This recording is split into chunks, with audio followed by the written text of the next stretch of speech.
again, because keeping with the old business kind of stuff, is the State of the City address, and that's in part because I, in the address, will sort of wrap up the year and maybe set things up for a new year, but wrapping up the old year, it becomes part of the old business section of our meeting. So forgive me while I walk to the podium and prepare to deliver that. Let's see, I'm going to take my agenda with me.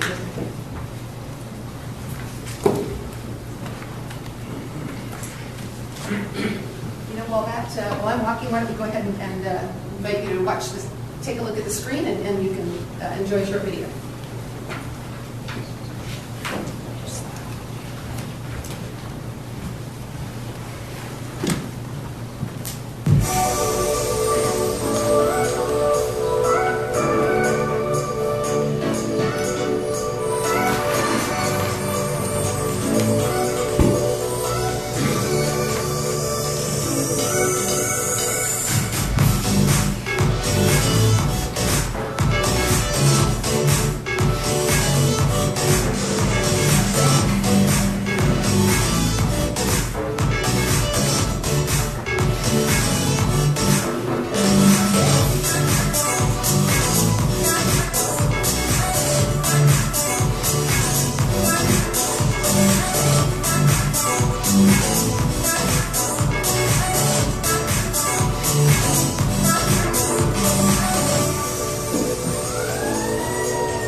Glistening smile. I think we used his picture last year too. And recycle that one. I believe that I did. So I'm struggling with knowing when to mask and when not. I want to be able to speak without it, but I need to put it on in all the in-between times, and so forgive me if I'm doing it in a clunky way. But good evening, everybody. It's really nice to see this room with a lot of people in it. We haven't had that for quite some time. But let me begin. I will say, honored members of the council, esteemed city directors, valued city employees, and treasured citizens of Idaho Falls. Welcome. As is our tradition, I stand this evening to deliver a report on the state of our great city. And tonight marks 8 years since I was sworn in to serve as Idaho Falls 26th mayor. And just kind of, it gave me pause, and I reflected a little bit on, what's Idaho Falls like and what things may be different. I will tell you that in these 8 years, I have hired 9 directors for 7 of the city's 10 departments. And the reason that there's more than 7 is because a couple of those, I've hired 2 fire chiefs and 2 human resource directors. The remaining 3 departments that I hire for, those directors all started less than a year before I did. And so you could say that many of us have grown and become seasoned in our experience with Idaho Falls. We've done it together. In that 8 years, Idaho Falls population has grown from about 58,000 to about, just over, or who knows how much over, 65,000. We maintained our place as Idaho Falls' 4th largest city, and we remain the largest city in eastern Idaho. We serve in that capacity as the largest city over here. We serve as a hub for a 3-state region for commerce, education, arts and culture, advanced and highly relevant energy research, medical services, and cyber technology.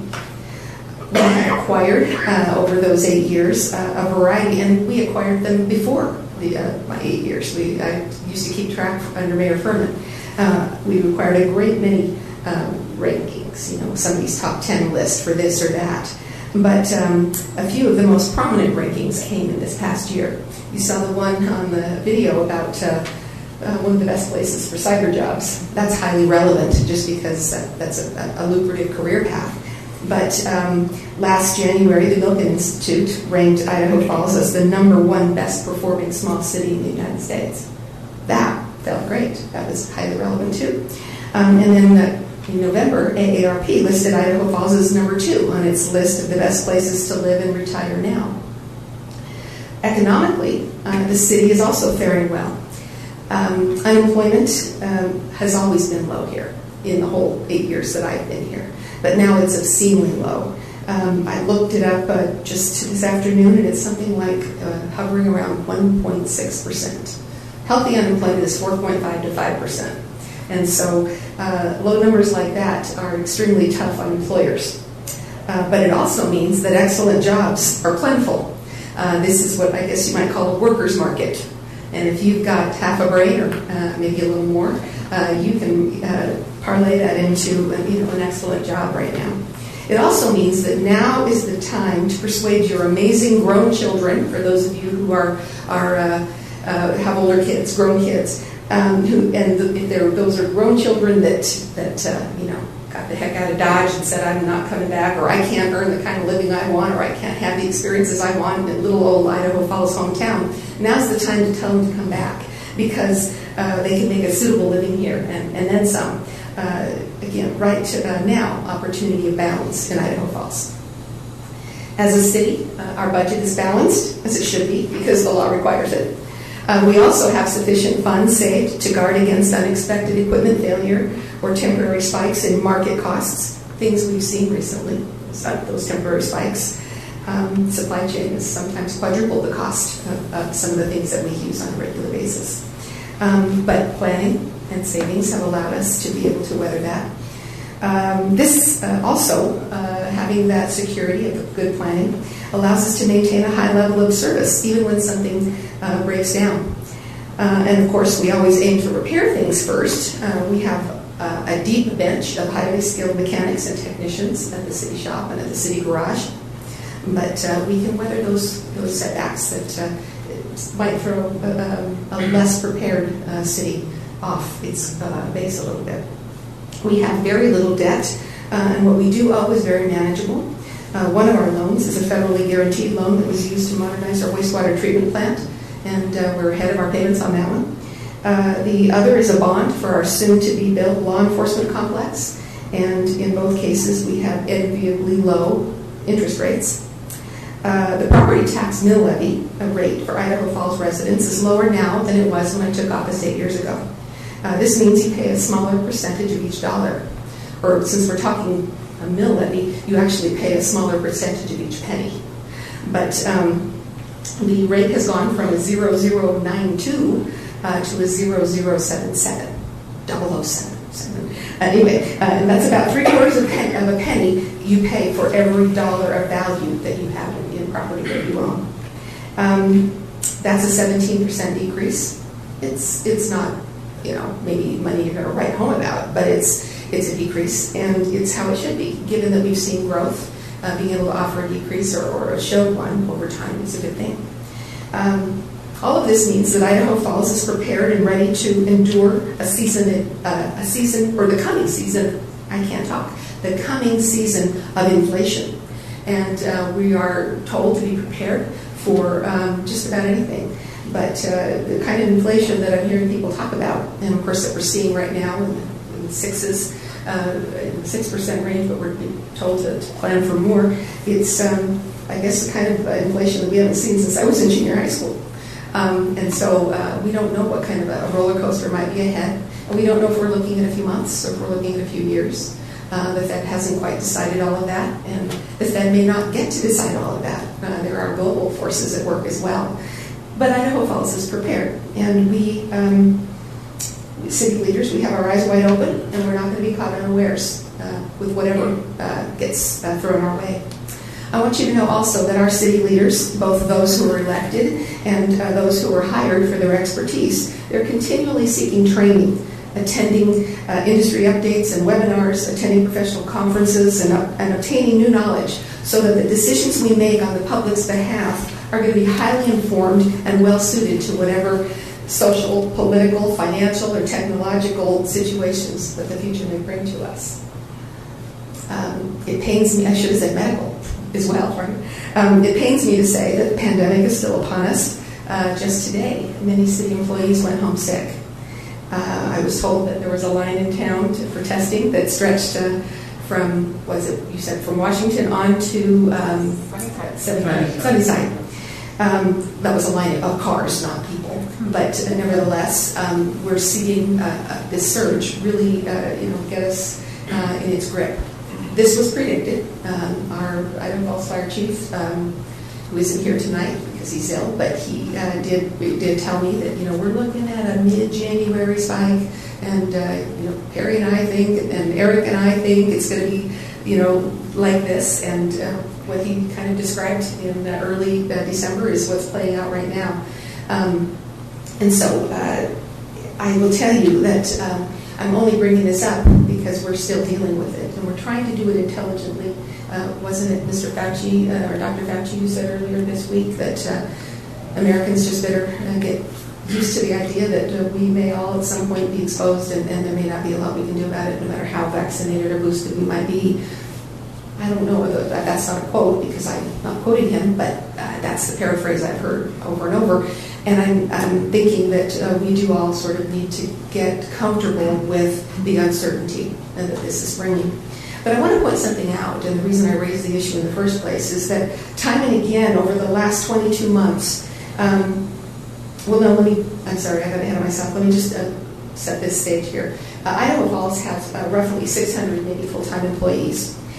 These full-time employees provide vital services to our community, and I'm talking vital services, the kind that are needed for everyday living. And that means if everybody needs those services, city employees who provide them, they must work.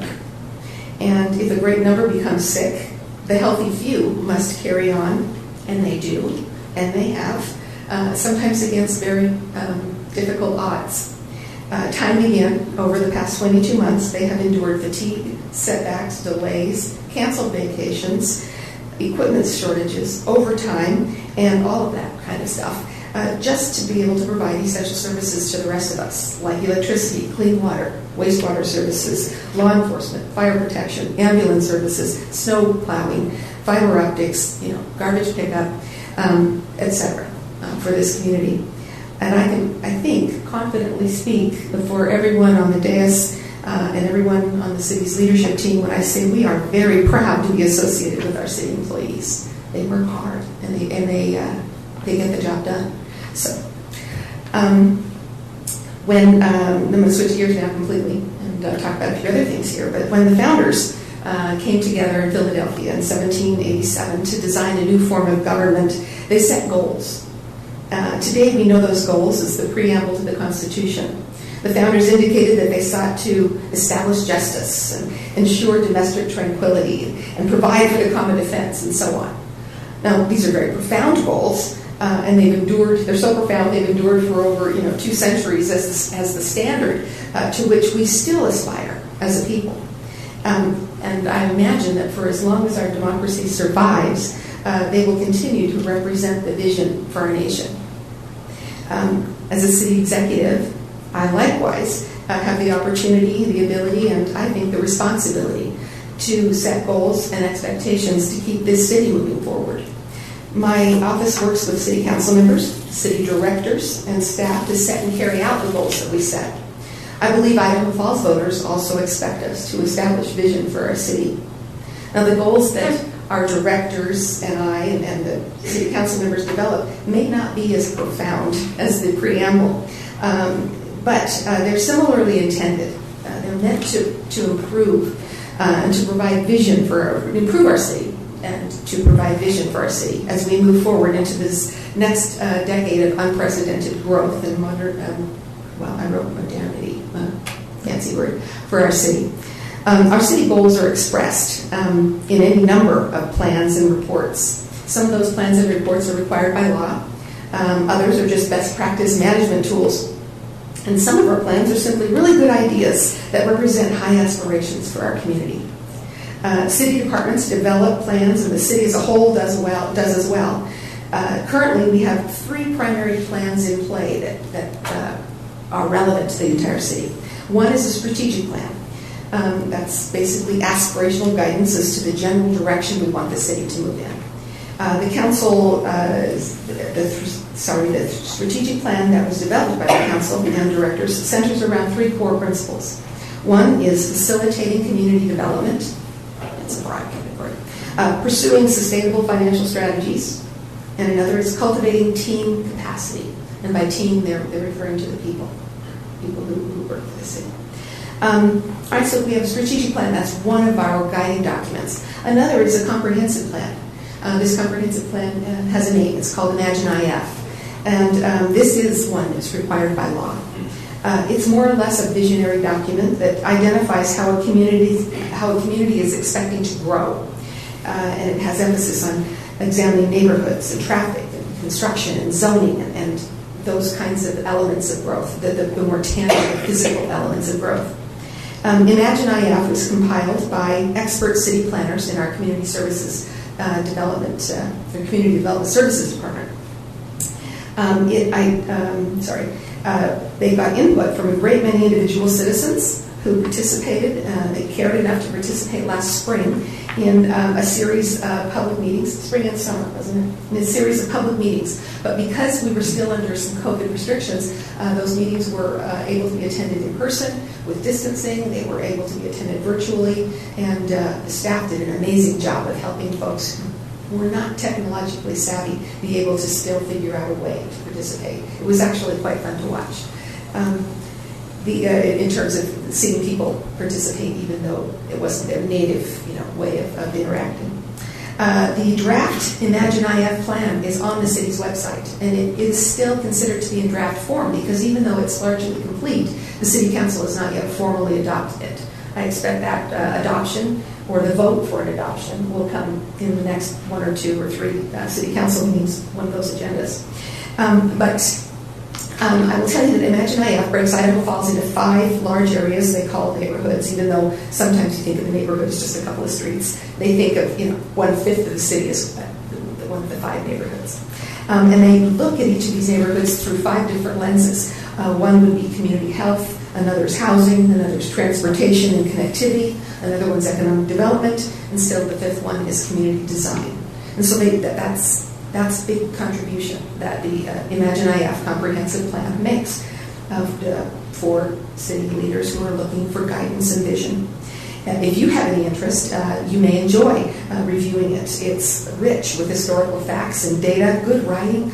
It offers satisfaction to anyone who needs to be, who needs proof that we're not a bunch of dorks, that we really do have some professional analysis and some really excellent analysis and good work that's happening at the local level. So I would refer you to it. Just go to the city's website, go to the search bar, type in Imagine IF, and it'll take you right there. Finally, we have the CUSP report. We, in Idaho Falls, this is a new document and a new effort that we put forth. It was produced by dozens of citizens serving on 7 committees over a 2-year period.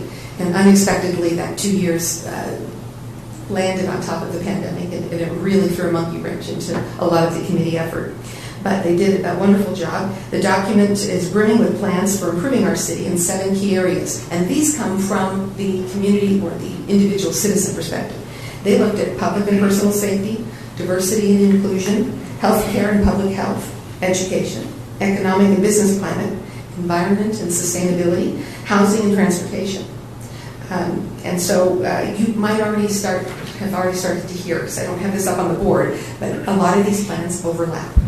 And that actually is a good thing, because that means that there's a convergence between staff and leadership and citizens, and that they have a lot of the same concerns in mind. That means that we know it's fairly clear what we need to be working on. It also makes it somewhat easy, or a little easier, I'll say, to integrate the plans. The priorities for the city that we need to set and pursue become clearer and clearer, and they are ripe for inclusion in the city's most common plan. A plan I haven't mentioned yet, but that plan is the budget. We do that every year, and that is a plan for how we're going to pursue our vision in that particular fiscal year and the resources that we're going to pursue it with. I share all of this background, and some of you are like, this is so boring, but I share it so that you'll know that we don't operate in the dark. We don't just show up and kind of shoot from the hip and say, what's the problem today that we can solve? We are deliberately moving forward, and we're plowing wide and deep at the same time. We use these key guidance documents and a lot of common sense and adaptive management skills to run our city, because we have to adapt. You can't set a plan for 5 years and expect that everything's going to go according to it. Life happens. But as we do this, the promise is this: we come closer and closer to becoming the ideal version of the city that we aspire to be. And the vision for the city becomes clearer as we pursue our plans. So let me provide just a few examples of how the planning goals or the vision that we have become reality in the past year. One of our vision statements is that everyone has access to culture, recreation, and leisure activities. Well, I just have to look at one department, Parks and Recreation, and I can tell you that this past year they built Idaho Falls' first splash pad at Reinhardt Park. They constructed three more miles of the Idaho Canal Trail, which is beautiful if you haven't had a chance to ride it on a good day. They are getting closer and closer to opening Heritage Park to the public. We're hoping that some of that will be available even this summer, even though in all its glory it'll take years and years to get to where we want it to be. And they also kicked off the Funland Restoration Project. And this coming summer is when we hope to be able to show some effort and have some fun out there with families or Funland. Another vision, to promote transportation alternatives to vehicles. Well, you look at the Idaho Falls Airport, they went in the last, and I'm looking now at 2 years, they went from 9 flights per day 2 years ago, in January 2019, 9 flights per day to 14 flights per day this month. They went from 6 nonstop destinations per day to 12. We doubled the number of destinations in 2 years. And Boise will be added in June as a nonstop destination.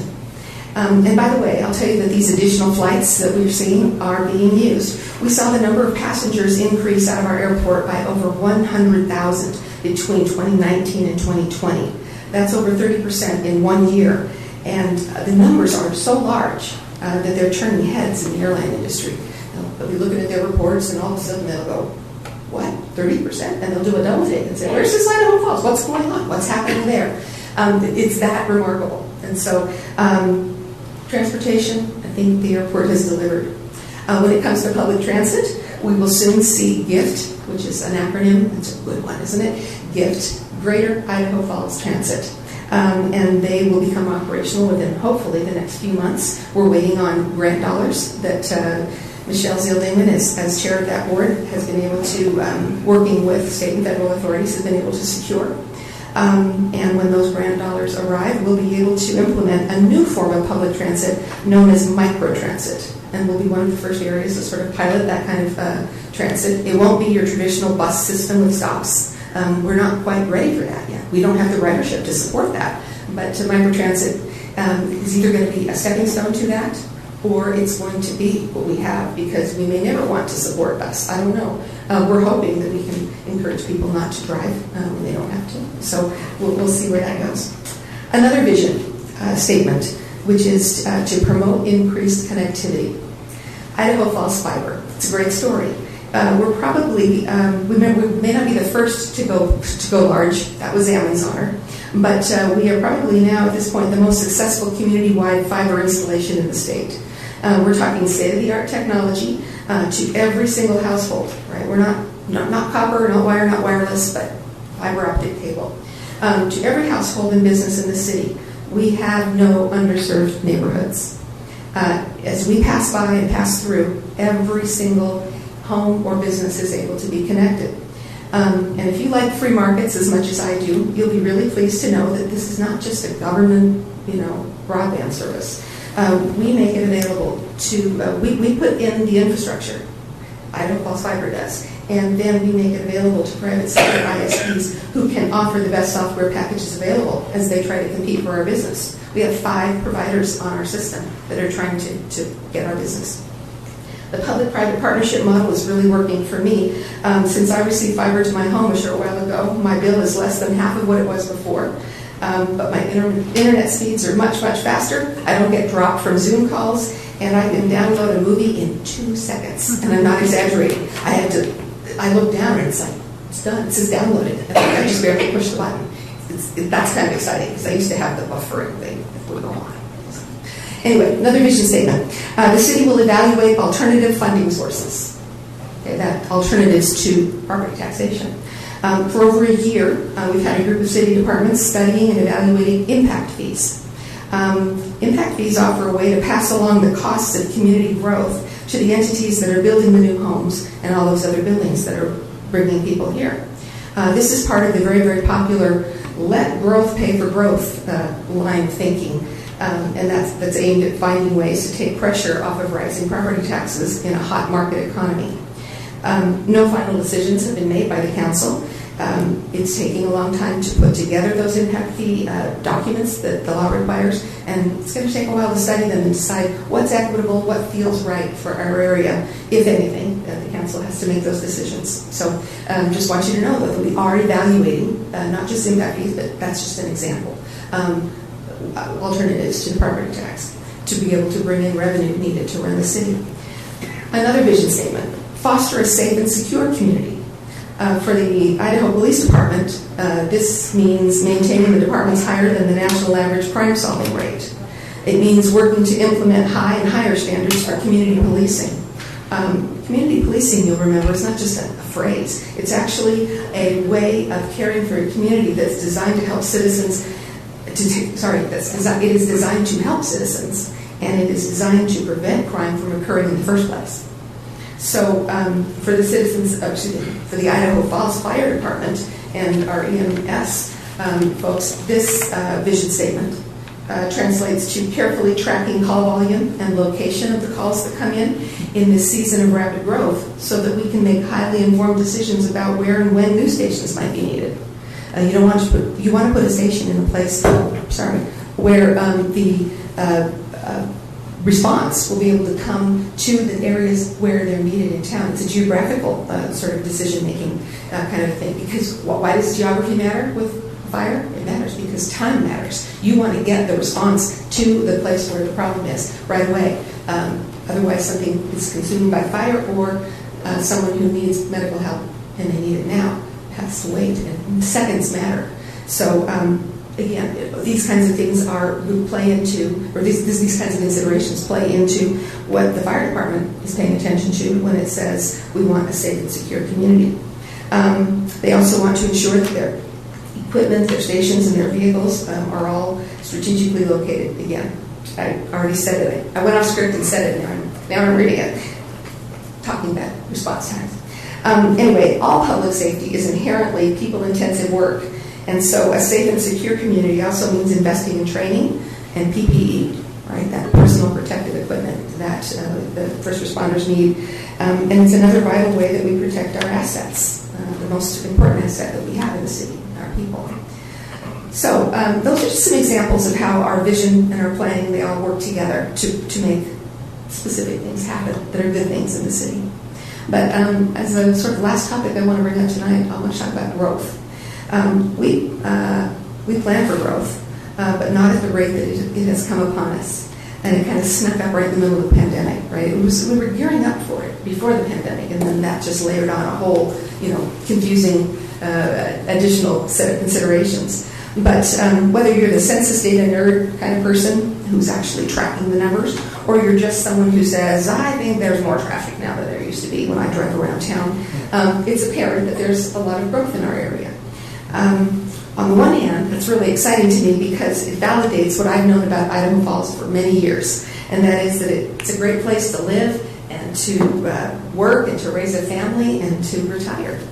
And I'm eager to share my community with my new neighbors. And despite hearing a few voices to the contrary, I believe most people are excited to share what Idaho Falls has to offer. Yet, we know that growth offers and presents challenges to us, especially when it's rapid growth. Housing is one of those challenges. But there is, in fact, a nationwide housing shortage. So we're not really alone in this struggle. It's not unique to our area, nor is it a problem that we made. It's just there are a lot of factors that have converged, but it is a struggle that we have to address, whether we made it or not. And I'm excited to share that developers and construction companies have been very, very busy. We have approved, when I say we, the Community Development Services Department, and working with Public Works as they review plans and such, they have approved, permitted, platted, or otherwise facilitated a few thousand housing units that are currently in some stage or another of planning, so that they can be ready for the opportunity to break ground when spring weather allows that. So that's kind of nice to know. These projects are coming. They're going to ease the tight housing market a little bit and allow the craziness of the demand to settle down a bit. It might also bring in some units that will allow someone to get into maybe the right-sized place. If they don't need a large house, they can let that go, let a family get into that one, and they can move into a smaller apartment once a nice smaller apartment becomes available. Or maybe they're in a tiny place and they need that house so they can go into the one that someone else just vacated. It'll allow that right-sizing to happen when you have sufficient supply, at least in some supply. So the trend data I want to tell you when it comes to housing, they tell us that demand is going to remain high for the next several years as new jobs come to the region. So we know that this boom is just a start. We're probably going to be looking at growth for the next 6, 7, 8 years. That's not such a bad thing if we plan for it and stick to our plans. We can shape it. So moving on. When we are dealing with growth, we're dealing with a hot market. Hot markets do what? When there's short supply, or demand goes up. When demand goes up, prices go up. When prices go up, property valuation, which looks at how much a property sold for, property valuation goes up. That then drives property taxes up. Property taxes are another challenge. If you're new to Idaho Falls, you may have heard people grousing about property taxes in the last little while. And I'd like to take a moment just to acknowledge that frustration. How property tax funds are apportioned among the many governmental entities in Idaho is messy, and some say it's inequitable. There are over 900 entities that are authorized to assess a property tax in Idaho. Thankfully, not all 900 entities are in Vaudeville County, but the ones that are in Vaudeville County, at times, seem like more than enough. Having so many entities in this state reliant on a single tax or stream of revenue, it's a heavy burden to place on property owners, and particularly so in this phase we're in where demand is incredibly high. The property tax is ill-suited for the booms, right, that we're having. I hope and I expect that our local legislators will have the wisdom to listen to the concerns that you may express and work proactively to study property taxation in our state and to do so thoroughly and then follow up on what they've learned and what they've heard by enacting some common sense reform. I would encourage you to stay in touch with state legislators. Now, there are some state legislators who will say, this is a local problem. You just tell your city leaders to cut their budget. But remember, many of the services we provide are vital ones. If we cut our budget, somebody suffers. And that isn't necessarily something that state legislators understand on a regular basis because they're not part of the rubber meets the road service providing. They don't provide the services the way that we do. So we try to communicate, but when taxation comes up, elected officials get squirrely. And it's hard to pin them down. It's hard to get them to listen. And so, but I know that many of the elected officials from our area and our state legislators, I include in that group, are sincere and they're anxious to do a good job. And so, if you pin them down, especially as they're running for office through this next year, and ask questions, I think your sincerity will win them over, and you'll be able to probably and hopefully have some really good dialogue. This year, we know that our state legislators are hyper-focused on reforming income taxes. And our state's growth has allowed this to be an area where they've over-collected, right? They have a huge surplus this year. That's great if they want to work on that. And they are kind of tuning out everything else because they want to get this bill done. They knock themselves out to get it introduced today and everything else. But let's not allow intelligent property tax reform to be forgotten. So even if they're not going to address it in the 2022 session, let's have that intelligent dialogue all year long so that in the 2023 session, they're ready to go with some good ideas and some excellent input from the home team, home folks, whatever we're called, constituents. Now, I expect for some, what I just said is not enough of a consolation. Your property taxes are too dang high, and so I will point out some other things to think about. One is just the main thing I want to point out is just what a bang for the tax buck you get when you live in Idaho Falls. You get access to top-notch safety. The bomb squad for the region, based right here in Idaho Falls. Search and rescue, based here. The SWAT team, it's based here for the entire region. The department with advanced canine support animals, based here. Advanced life support training, emergency medical services, they're not just paramedics, they are advanced trained. They're here.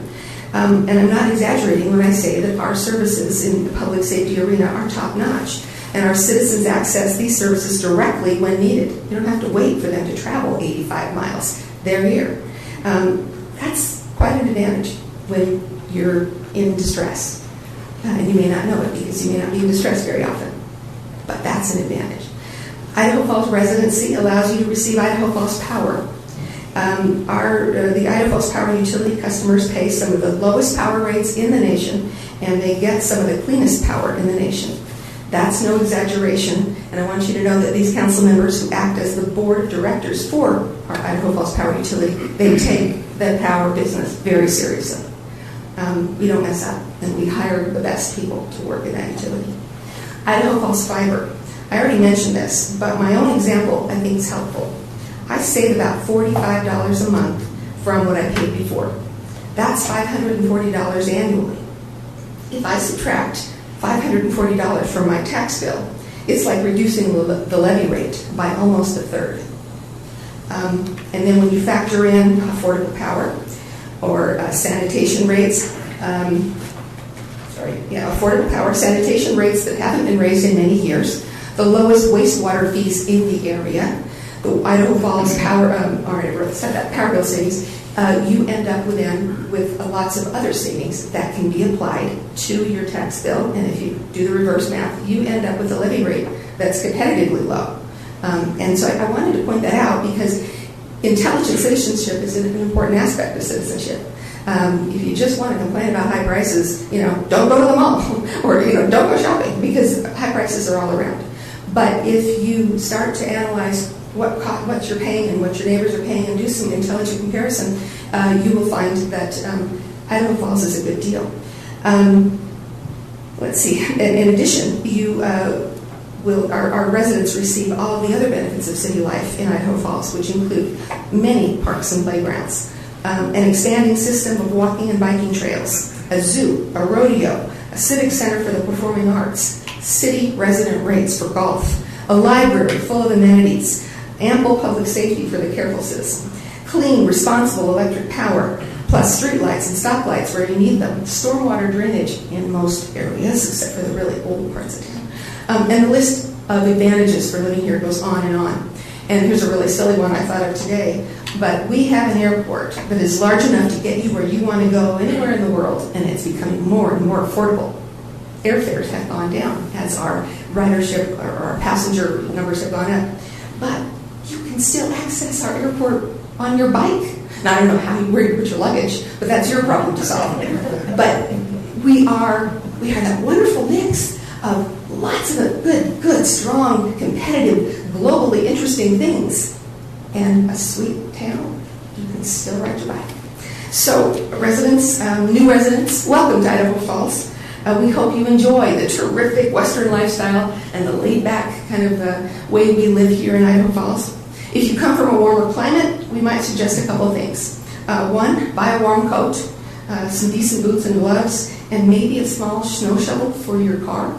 And if you still need to learn how to drive in the snow, you find a friend, a new friend, to take you to some open space on the weekend, some safe open space, and give you some driving lessons in the snow. It'll be fun, and you won't regret it. It'll give you those reflexes you need to be able to steer out of a skid.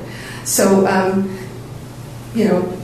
welcome here. Welcome to be here. Glad you're here. But that's one thing you don't want to just slide into. You really want to master the driving. Anyway, my friends and my fellow citizens, this is a great community. We're doing well. We have a lot going on. We have a lot of unknowns coming at us. But I commit to staying as busy as the city is to bring the best of what the future holds to our city. And so with the first year of the second decade of the 21st century in our rear view mirror, I will close the way I always do. The state of our city is strong, and Idaho Falls' future is bright. I could not be more proud to serve you and to be a part of this great community. And I thank you for listening.